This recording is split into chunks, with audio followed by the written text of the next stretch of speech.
Welcome to The Culture. We rest at the pulse of the community, providing all things news, music, fashion, events, and everything that we talk about in between. It's a lifestyle. We are The Culture.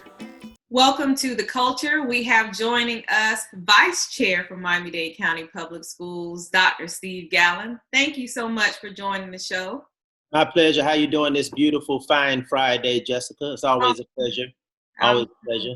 I'm doing well. I want to start off and let's revisit a topic that we talked about last time you were able to join us, and that was about distant learning and the importance of attendance. Where are we now? Yeah, absolutely. One of the things we knew going in to this new iteration of instruction was that there were going to be challenges. As I consistently say, we're very proud of our parents, our teachers, all of our stakeholders who are engaged in this particular process. One of the things that I've often said and continue to say is that when things get bad in certain sectors of this community, this state, and this nation, it gets worse for those children and those communities of underservice and in poverty. And what we found was that there were some disparities that manifested themselves in the data relative to students in certain sectors of the community not having the attendance rates that we want.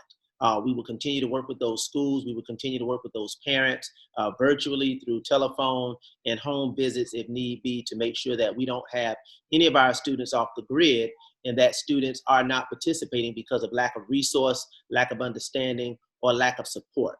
So we have addressed a number of schools that have had some attendance rates that were sharply below what we would expect, and we started to see some increases. But again, we noticed that those schools and those student populations have often found themselves in the urban core and in those schools that are often underperforming and are in poverty areas. Okay, well, that's good. Things are improving. And what about our distribution of food?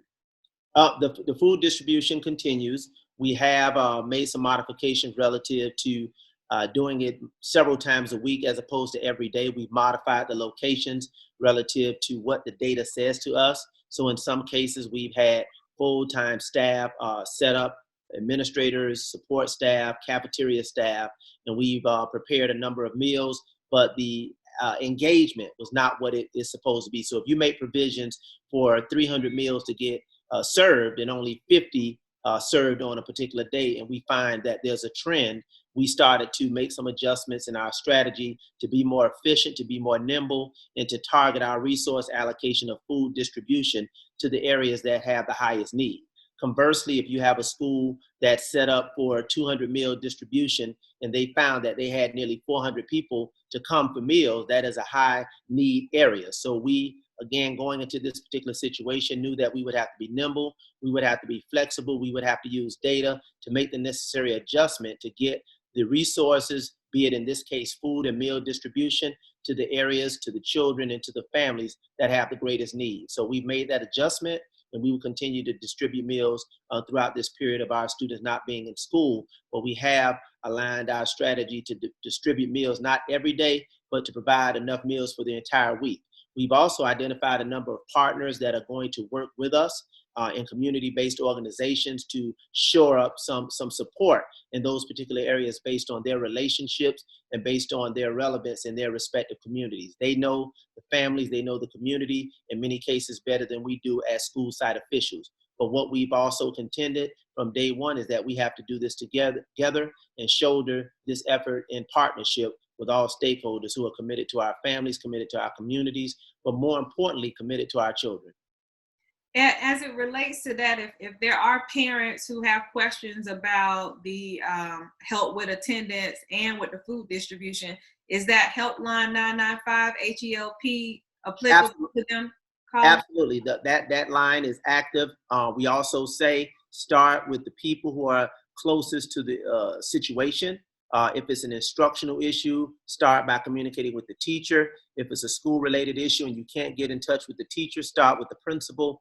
And again, if all else fails, 305-995-HELP, and we have staff readily available to address a myriad of issues, whether it's food, whether it's instruction, whether it's technology, whether it's mental and emotional health, whether it's other support that a family or children may need. We are here to help. We have that as a direct line, and they'll be able to facilitate the concerns, facilitate the issue, and point parents and stakeholders in the right direction.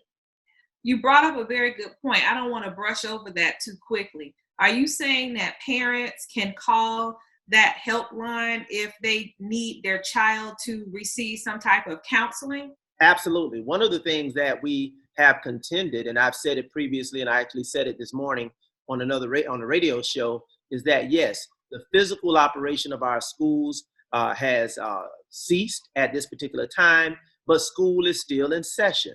So to the extent that we have an educational, we have a moral, we have an ethical, and we have a spiritual obligation to meet the total needs of our children, we're going to continue to do that. We're going to do it virtually. So where a student has emotional issues and may or may need counseling, we're going to provide that. Where the students need academic advisement, we're going to provide that. Where the students have a legally required individual educational plan and IEP that has to be implemented pursuant to law, we're going to implement that virtually. But we are committed to delivering the educational program to our students because education continues, although the physical operation of our school buildings has stopped. We're still in school. We're still in school, and we're still going to honor all of our commitments to make sure that we address the needs of not only our children, but our families, because we understand to address the whole child, we have to address all of the elements that ensure that the child is successful in school, but more importantly in life. That's good. I had no idea that counseling was still an option.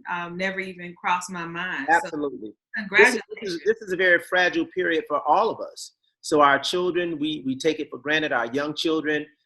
Yes, school is about reading, writing, and arithmetic, but school is also a social experience in building and maintaining and fostering positive relationships among children and adults alike. So to the extent that our children have not been able to realize and fully continue that experience, that in and of itself can be traumatic.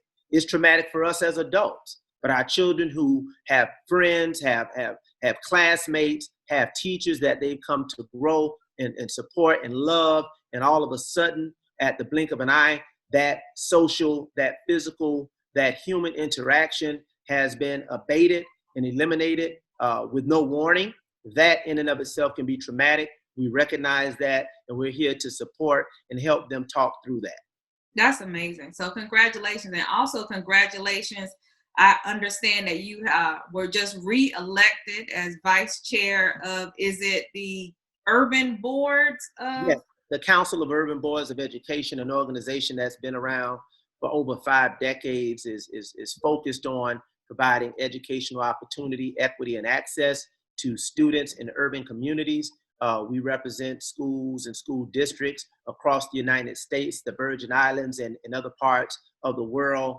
And yes, I am very humbled and honored to have once again been unanimously re-elected to the vice chair of the Council of Urban Boards of Education, which is part of the National School Boards Association. That's great. That's great. Congratulations. Thank you. Not that I'm counting, but it's like 7 weeks that we've had our kids here at home, 6 weeks of distant learning. And I am going to applaud Miami-Dade County Public Schools once again. I understand that you all are going to allow these high school graduating seniors to not only have 1, but 2 opportunities to be celebrated in completing their coursework and being able to graduate. Can you tell us a little more about that? Yeah, absolutely. That was one of the top issues of concern when we started to field calls and inquiries relative to school not continuing. What was going to happen to those students, those graduating seniors who have spent 13 or more years of their life, starting in kindergarten or younger, and have reached the academic, personal, family crescendo, and that culminates in the commencement ceremony. We always knew that a diploma was a property right, but we've always respected and embraced, and me as a former high school principal of 7 years, I understand the significance, the personal and celebratory significance of the commencement ceremony. So that has always been a concern. It has always been a question and has caused a great degree of consternation. So what we've done initially, we wanted to hear from the students. So our administration with the superintendent and other administrators in the district heard from the student leaders. They expressed what they would like to see, what they would like to experience. They're wise enough, they're mature enough, and they're knowledgeable enough to understand the restriction under which the Miami-Dade County Public Schools, the state, the nation, and in most cases the world are under with respect to social distancing and the restrictions for us to be fully engaged in large groups. So they understand that. But what we have done is decided to provide for a blended model. There will be a virtual commencement series that will start May 26th through June 3rd at various schools, and we will do all that we can utilizing the available technology to individually recognize each and every graduating senior, to have them an opportunity to hear from their educational supporters, their board members, the superintendent, and really, to the best extent possible, provide for a virtual commencement ceremony from Florida City to County Line Road for all of our graduating seniors of the class of 2020.